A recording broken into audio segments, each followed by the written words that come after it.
ईश्वर जीव वेद प्रभु सकल कहो समझाई। जाति हुई चरण रति शोक मोह ब्रह्म जाई। सियावर चंद्र की जय। हे प्रभु, ईश्वर और जीव का भेद भी सब समझ कर कहिए, जिससे आपके चरणों में मेरी प्रीति हो और शोक मोह तथा भ्रम नष्ट हो जाए। थोरही माँ सब कहु बुझाई। सुनत तात मति मन चितिलाय। मैं अरु मोर तोर तय माया। जे सब कहे जीवन का। श्री राम जी ने कहा, हे तात, मैं थोड़े ही में सब समझ कर कह देता हूँ, तो मन चित्त और बुद्धि लगाकर सुनो। मैं और मेरा तू और तेरा यही माया है, जिसने समस्त जीवों को बस में कर रखा। गोचर जही लगी मन जाई। सो सब माया जानहु भार। तेहि कर वेद सुनऊ तुम सो। विद्या पर विद्या दो। इंद्रियों के विषयों को और जहाँ तक मन जाता है, हे भाई, उस सब का माया जानना। उसकी भी एक विद्या और दूसरी अविद्या। इन दोनों भेदों को तुम सुनो। एक दुष्ट अतिशय दुख रूपा। जा बस जीव पराभव कूपा। एक रचई जग गुण बस जाके। प्रभु प्रेरित नहीं निज बलता की।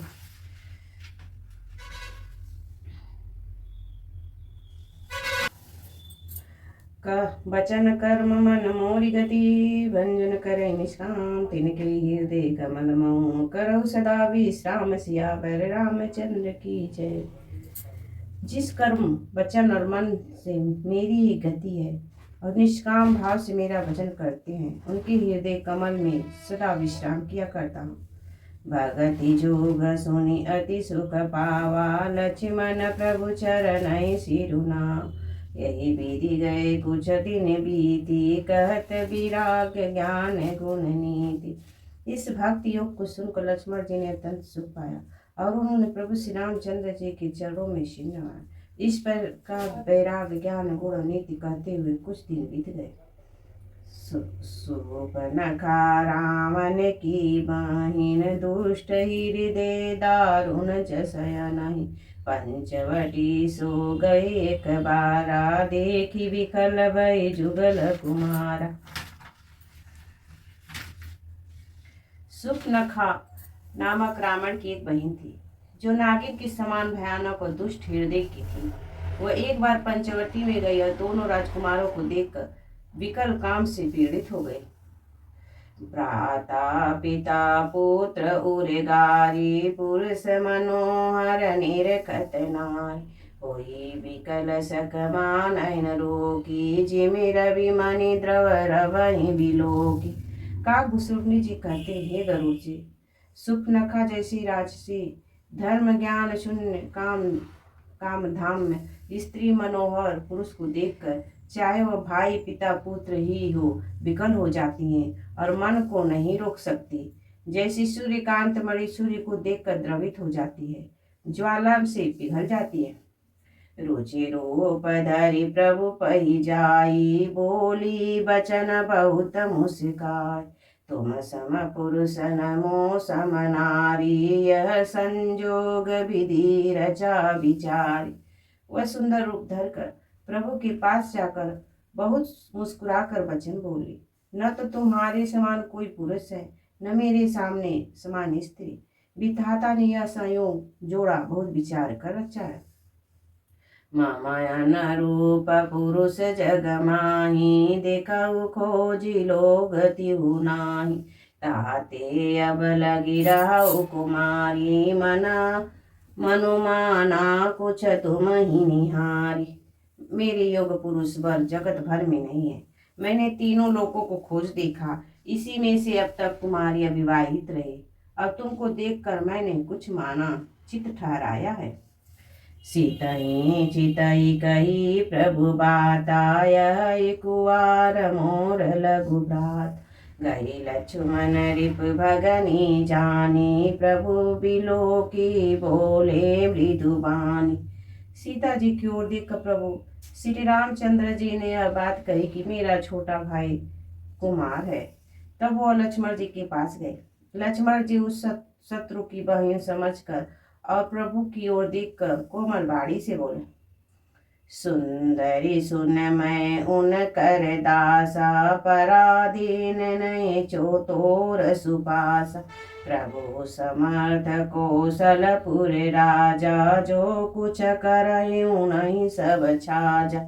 हे सुंदरी सुन, मैं तो उसका दास हूँ, मैं पराधीन हूँ, अतः तुम सुभीत सुख न होगा।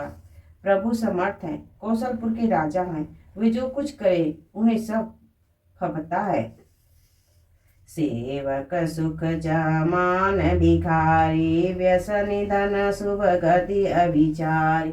लोभी जसु चह चार गुमानी, न मधुई दूध चहत यह प्राणी। सेवक सुख चाहे, भिखारी सम्मान चाहे, व्यसनी जिसे जुए शराब आदि का व्यसन हो, धन व्यभिचारी शुभ गति चाहे, लोभी यश चाहे, अभिमानी चारों फल अर्थ धर्म काम मोक्ष चाहे। तो ये सब प्राणी आकाश को दूध लेना चाहते हैं, अर्थात असंभव बताकर संभव करना चाहते हैं।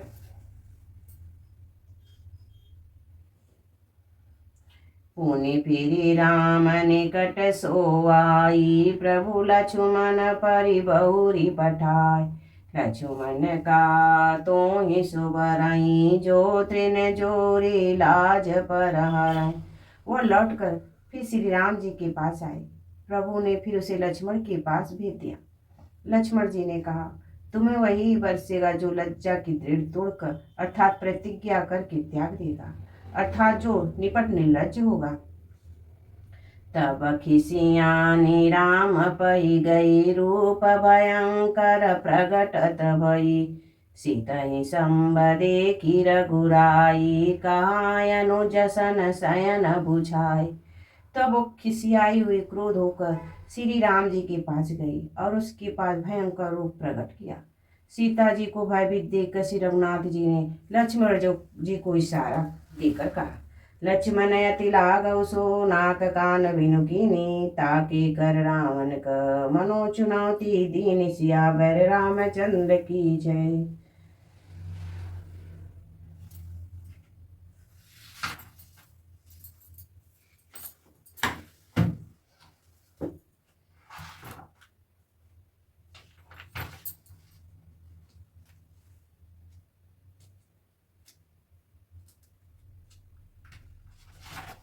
जय श्री